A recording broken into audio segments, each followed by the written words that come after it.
and we're going to make sure, we want to make this conversation as open and as a safe conversation as possible. We are going, if you want to be able to put yourself as anonymous, you can change your name on your Zoom and you can ask questions. Mahir is going to forward those questions to me, and then we're going to do a Q&A at the end. Throughout the conversation, you can obviously, like I said, ask questions in the chat. We'll be monitoring those, and you can also raise your hand and we can take you off of mute if you want to be able to verbally ask your question at the end.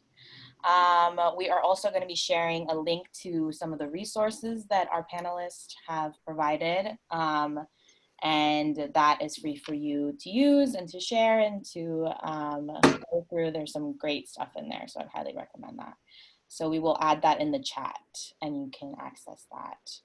And yeah, that's it. I'm going to go ahead and introduce our panelists. So first we have Sumi Raghavan. She's a PhD and an assistant professor of psychology at William Paterson University and a clinical psychologist and director of her private practice, Downtown Brooklyn Therapy.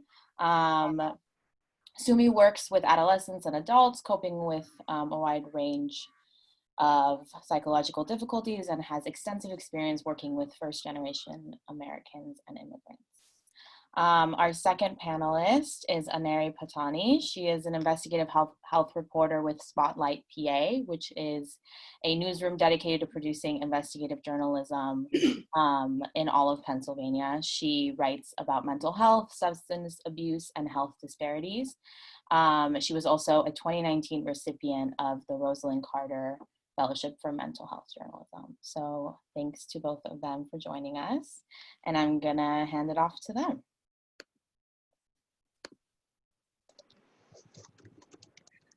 Great, so thank you. I'm Sumi Raghavan, and I want to thank you, SAJA, for hosting us this evening, and thank you to those of you who are joining. I thought I would start off by just talking a little bit about how the pandemic is affecting our mental health broadly, and it's affecting us a lot. Certainly, sort of weathering a global pandemic qualifies as a trauma, and trauma threatens our bodily integrity. And a famous psychologist, Judith Herman, said trauma overwhelms our ordinary adaptations to life.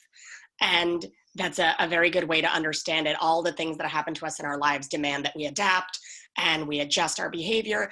But in the face of trauma, the ordinary adaptations we would engage in are insufficient or we're ill-equipped. And we know research has identified kind of a three-stage response to stress. It's called the general adaptation syndrome.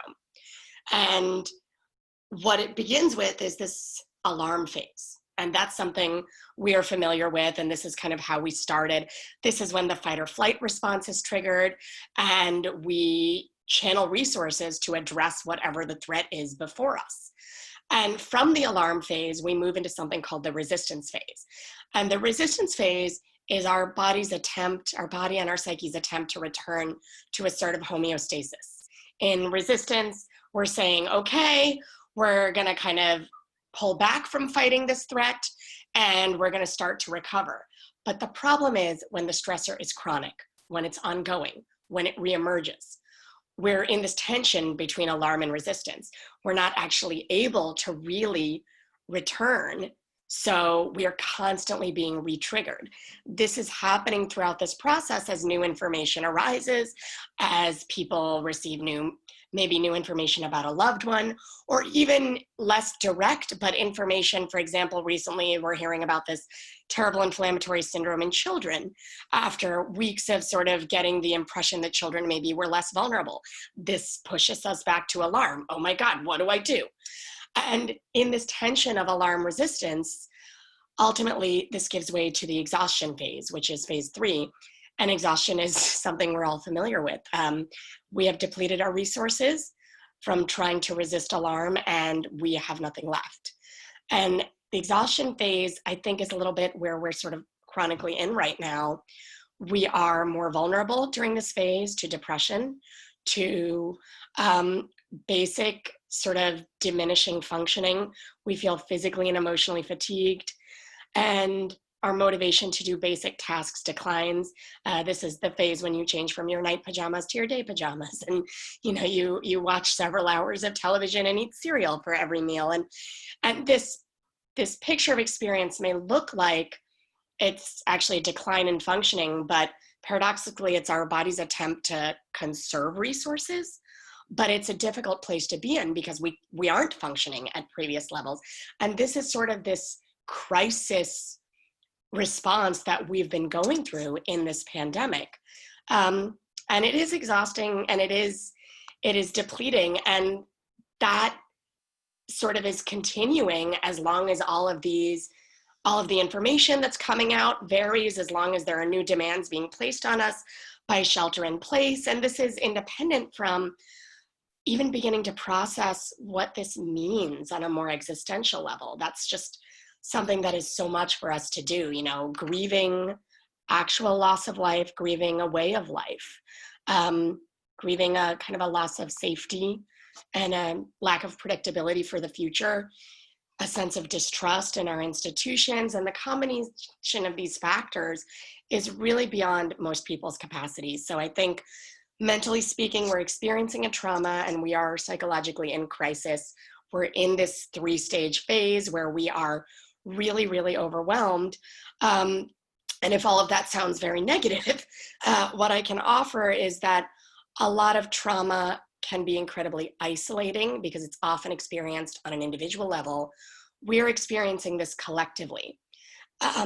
There is a shared sense of helplessness and confusion, and that can mitigate some of the isolation that individual trauma can cause. So it's a really valuable time to seek out any and all sources of social support, schedule those FaceTime and Zoom dates, and anything that kind of keeps you connected to others, even in sharing this collective trauma, can be pretty powerful.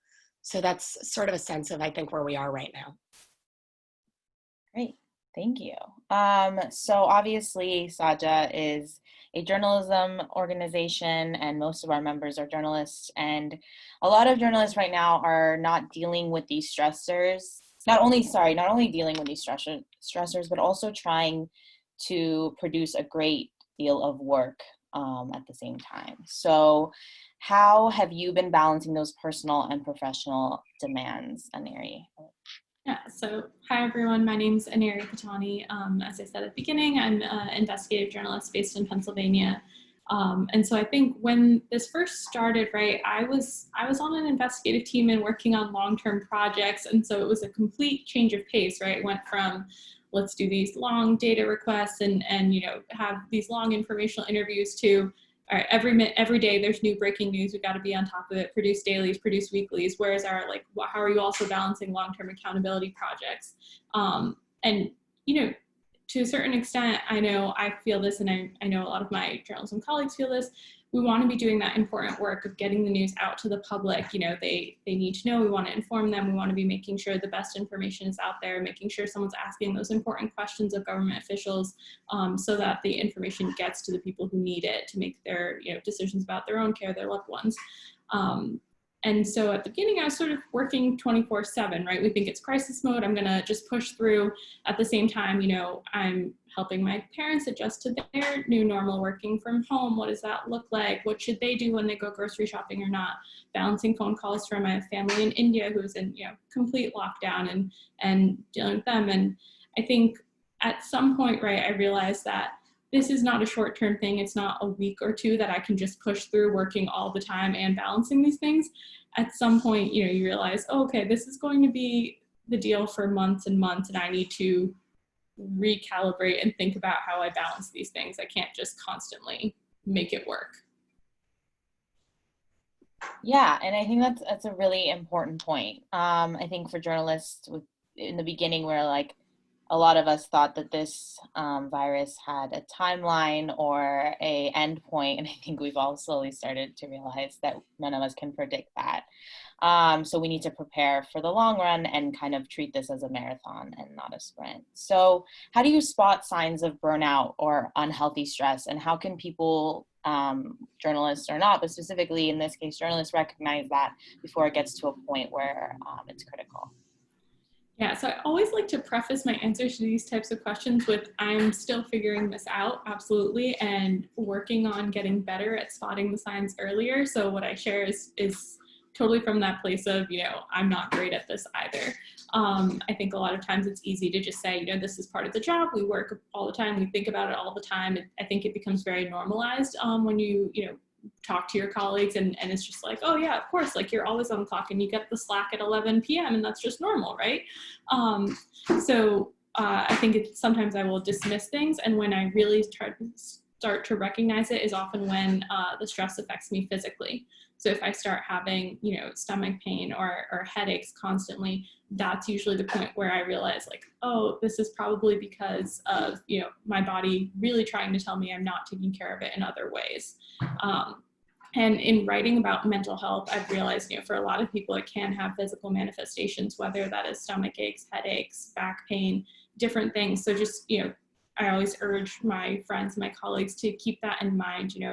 If you're having a physical reaction, it might be, a chance to examine the mental stress you're under as well.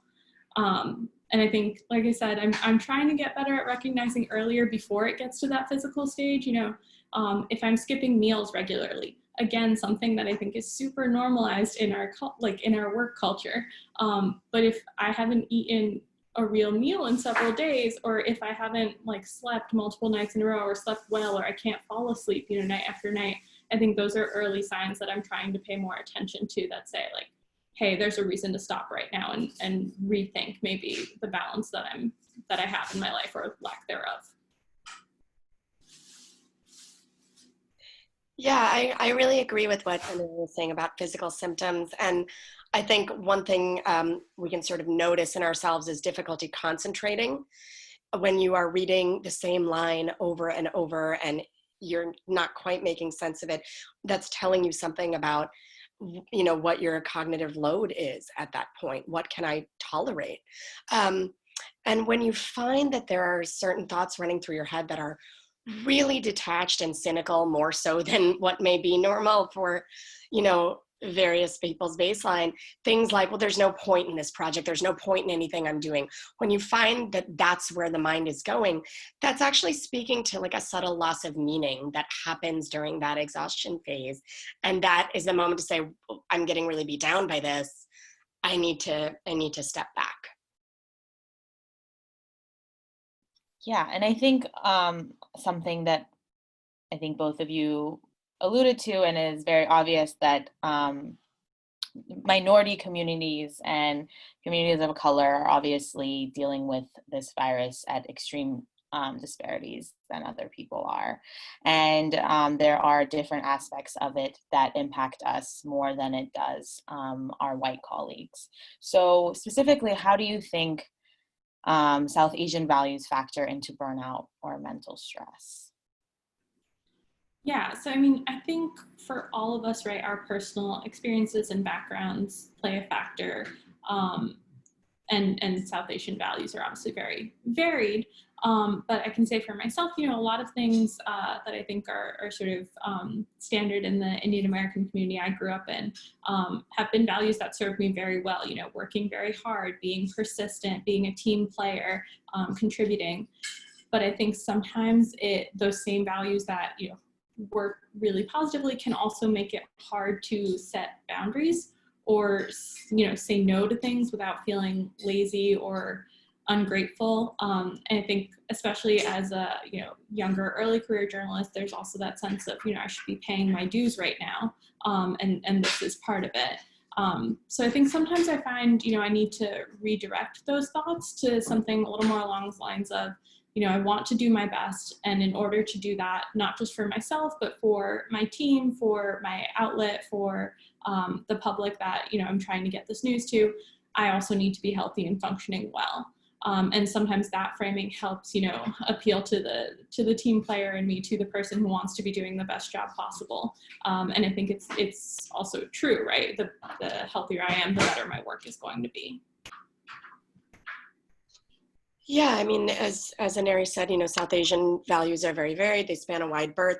I think that one aspect of sort of traditional South Asian value systems that we can maybe capitalize on right now is this inherent community spirit and sense of collective responsibility. I've read a lot of pieces that have talked about how it's such a challenge for this pandemic in the United States because people here are so primed to be thinking about what they want and what's comfortable for them, and they're being asked to shoulder such intense inconvenience, and particularly in parts of the country where the direct effects of the pandemic feel so far away, it's harder for people to take in the sacrifices they have to make. And I think that in the South Asian community, there may be sort of greater priming and exposure to this idea of sacrifice for the common good, and that we sometimes have to do things that we really don't want to do because there are things that are bigger than us at stake here. We stay home, we wear masks, we're washing our hands all the time, not just so we don't get sick, but so we don't unwittingly infect someone else. And the idea that, you know, this is not about me might be something that we've been already exposed to, a little bit tuned into, and a little bit more able to grab onto. I also think that South Asian community in the United States has a great affinity for healthcare workers and the healthcare field and science and scientists. And I think that we can remind ourselves of sort of the sacrifices that they're making and the intense situations that they're in to sort of help to create meaning for what we're struggling with during this time. But it's not easy. Definitely. So when we do recognize these signs of burnout and stress that you mentioned, what are things that journalists or even anyone in other fields can do to address them and better take care of ourselves? Yeah, you know, I think I would say that don't underestimate the power of small things in taking care of ourselves. Maintaining a routine is really, really powerful. Resist the urge to sort of stay in bed forever and really kind of stick to a schedule as best as possible.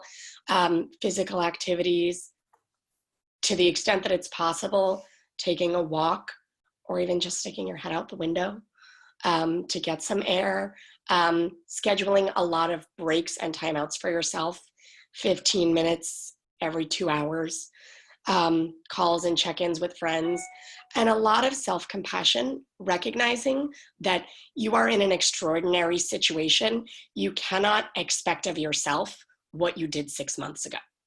And you cannot use that as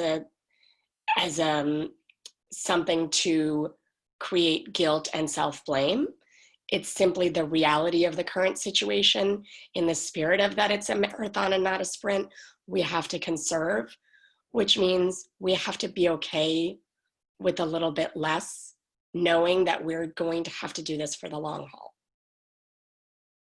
Yeah, and I'll just add to that. I mean, with the disclaimer being that, of course, I'm not an expert in this. And so, you know, I'll share what has been helpful for me in the hopes that it helps someone else. But it has been a lot of trial and error, you know, figuring out what works well. And sometimes I think it's really small things. So, you know, if I go on a walk, I often find myself just thinking about my stories. What calls do I have to make? What other questions could I ask? How could I outline this lead better, this nut graph? So I've tried to start doing, you know, things like I play like the color game that someone once told me. It's basically while you're on the walk, you say, you know, can I find something that's red? Then can I find something that's orange? Then can I find something yellow in my surroundings? And you go through the colors of the rainbow, just to kind of bring yourself into the moment if your mind is active and really running around and can't get off of the whatever story you're working on. Just sort of give it another task to put you in that place that you are. Another thing I'll do, I mean, Sumi mentioned exercise. I really love to dance, and I used to take a lot of like dance and cardio classes at the gym, which of course is not happening now. But, you know, there are still Zoom classes that I try to join. And the same way I used to, you know, have them at a certain time, I will now sign up and pay money ahead of time so that I am committing myself to it. And even if I can't, you know, let's say it's 6 o'clock and I know I still have work to do and I'm not going to be able to, you know, end for the day, I will at least force myself to stop and do that workout class at that time. And just having that sort of built-in commitment helps me take a break from my work. Even if I'm going to have to get back to it later, you know, some nights I can't stop at 6, at least I give myself an hour then where I'm dancing and doing something fun. And then also, you know, things like, we hear about this a lot, but gratitude. And at night, you know, I try to pick 3 things from my day, that day, not sort of general things, but specific things from that very day that I'm thankful for. And so it forces me, you know, even days where I think like, wow, this is a really long, terrible day, or I'm so sick of it, I have to find at least 3 good things that happen. And it could be as small as, you know, someone texted me a funny meme that made me laugh for a second. Like, that's something to be grateful for too. And then of course there are the bigger picture things, right? Like learning to create some boundaries at work. And these are things that I'm still working on, but certainly I found, you know, editors are asking us all to do a lot at this moment. And so a lot of times, you know, when an editor comes to me, asks me to do, you know, the 5th thing they've asked for, I want to say yes and I want to help, but I think I've realized it's often more effective for me to say, hey, you know, I would love to help with that. I'm already working on this article we discussed in this interview, or, you know, this post for the live blog, whatever it might be, list out the 3 or 4 things briefly and just say, how would you like me to prioritize these? You know, I want to help with everything, but I cannot do all of them by this one deadline. So like you work with me and together let's come up with what the priorities should be. The other thing my team has started doing a little bit is we have staff meetings by Zoom, but my coworkers and I have also just started doing occasional Zoom meetings without the editors, just to check in with each other. We're more comfortable. We can also get a sense of, are we all feeling like there's too much demand from the editors? And sometimes we have had that conversation and then we'll collectively bring it up at the next staff meeting. So no one feels sort of individually like it's on you to bring it up to the editor. Together you can sort of bring it up in a more comfortable way. So just some things that have worked for me. I'm sure other people have suggestions too. So you can feel free to share those later on in the Q&A maybe. Yes, please put your questions or suggestions and comments in the chat. I'm sure anything you're dealing with, we all have some sort of ability to relate to it. So it'd be great for us to hear from you guys as well. So next I want to talk about how obviously this experience has been for parents who are taking care of children, who are homeschooling, or for people who are taking care of their parents or others that are dependent on them. How can they find time, Sumi, to incorporate self-care? Sure. I mean, this is a topic that's close to my heart. I have a 4-year-old and I've been dealing with this myself at home. And, you know, there's so much being demanded of families right now. And we know that the load is often disproportionately placed on women in heterosexual partnerships to shoulder and manage much of the additional demands.